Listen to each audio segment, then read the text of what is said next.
Salam alaikum, les loukoum, Charles-Édouard.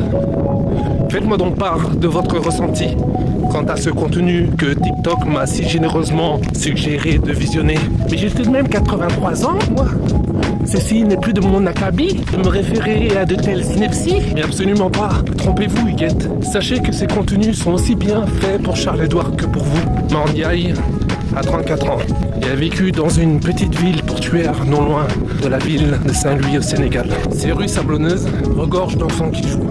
Des charrettes et les empêtres, des chevaux, des ânes et des bœufs, ainsi que des chèvres errantes. La vie jusqu'alors y était paisible. Mais sachez, chers frères et sœurs, que tout ceci va changer. Le poisson vient à manquer et je vous propose, si vous le permettez, de l'écouter. Nous avions l'habitude d'attraper assez de poissons en une journée ou deux. Maintenant, il est de notre devoir de sortir loin des sentiers battus et ainsi partir des semaines entières en pleine mer afin de rapporter la même quantité de poissons. Au fur et à mesure où les poissons s'épuisent, les pêcheurs artisanaux construisent de plus grands bateaux, ceci afin de repousser plus loin leur champ des possibilités. C'est au cœur des traditions culinaires de ce merveilleux pays qui est le Sénégal qu'un symbole, que dis-je, l'emblème ayant dû flotter sur le drapeau tricolore à la place de l'étoile, vient à manquer. Le mérou, plus communément appelé tiof, mais indispensable à la composition gastronomique de ce traditionnel plat qui est le thieboudienne, se voit dès lors relégué au banc des absents. Et par banc, veuillez entendre ces groupes poissons se déplaçant en bande organisée.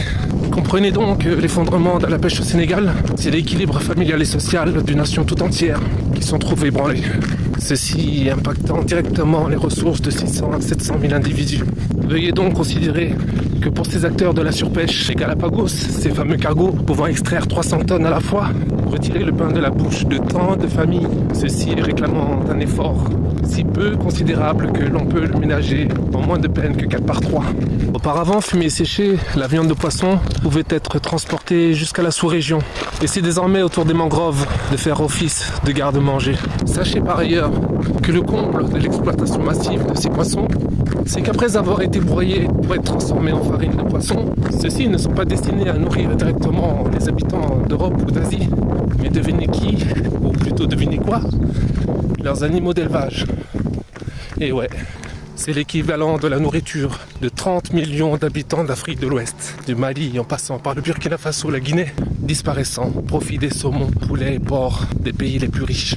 Et sachez qu'au même moment, plus d'1 million de saumons au crâne dévorés par des poux de mer ont fait leur apparition, aussi bien en Islande que dans d'autres pays scandinaves. Se nourrissant de la peau des saumons, le parasite provoque des plaies béantes, ce qui a pour cause de stresser le poisson et d'ainsi affaiblir son système immunitaire. Ces éleveurs, n'ayant pas trouvé mieux que de recourir aux insecticides afin d'éradiquer cette épidémie, rien n'y fait, le parasite résiste et a même su s'adapter, inoculant pesticides sans même vaciller.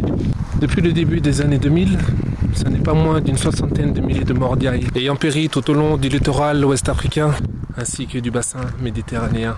Ce que Dieu a donné à certains, il a très probablement donné d'une autre manière à d'autres. Et avant même la fin de cette citation, permettez-moi de vous poser cette toute dernière question. À qui la faute ?